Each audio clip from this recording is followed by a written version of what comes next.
नमस्कार। आज हम दिल से जुड़ी कुछ बहुत ही ज़रूरी बातों पे गौर करेंगे। ख़ास तौर पर इमरजेंसी सिचुएशन और दिल की बनावट, उसकी एनाटॉमी के बारे में। हमारे पास cardiac emergency response and anatomy essentials से कुछ जानकारी है। तो हम समझना चाहते हैं कि दिल के दौरे के संकेत क्या हैं, नब्ज़ कहाँ चेक करनी है और हाँ, सीपीआर के जो नए दिशा निर्देश हैं, वो क्या है? और ये सीपीआर वाली बात ये काफ़ी बदली है ना? पहले जैसे एयरवे, ब्रीदिंग पर फोकस था, अब वैसा नहीं रहा। चलिए इसी पर थोड़ी और बात करते हैं। हाँ बिल्कुल, ये बदलाव समझना जरूरी है। अच्छा, शुरू करते हैं दिल के दौरे की एक अहम बात से। जानकारी ये कहती है कि जो दाहिनी कोरोनरी धमनी है, मतलब राइट कोरोनरी आर्टरी, हाँ हाँ।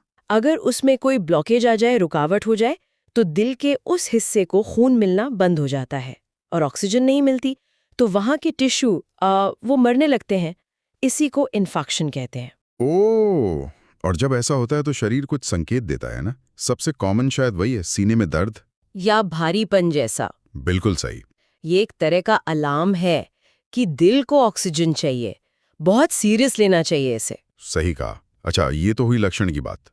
अब मान लीजिए किसी की जांच करनी है या इमरजेंसी है, तो दिल की धड़कन सुनने की सबसे सही जगह कौन सी होती है? ये एपिकल पल्स की बात कर रहा हूँ। हाँ, एपिकल पल्स। इसके लिए आपको बाईं तरफ जाना होगा, छाती पर।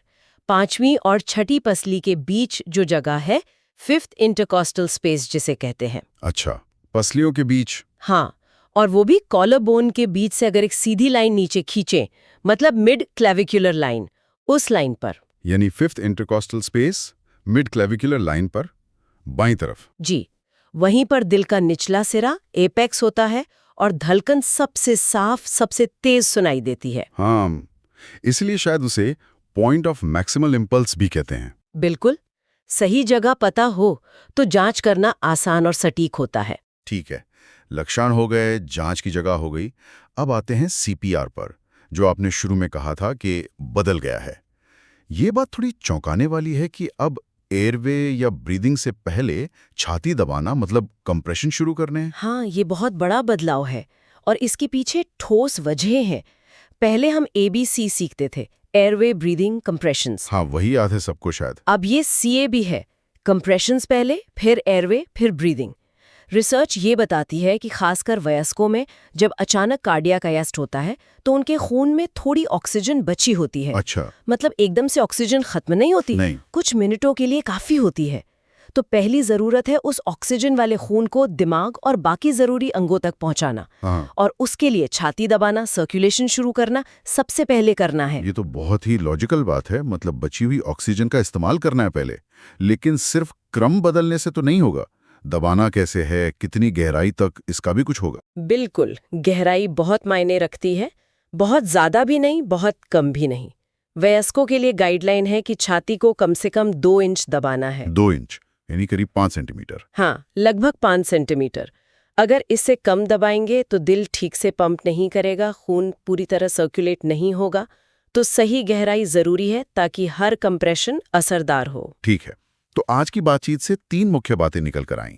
पहला, सीने में दर्द दिल के दौरे का आम लक्षण है, ऑक्सीजन की कमी का संकेत। दूसरा, एपिकल पल्स यानी दिल की मुख्य धड़कन बाईं तरफ 5वीं छठी पसली के बीच मिड क्लेविकुलर लाइन पर मिलती है।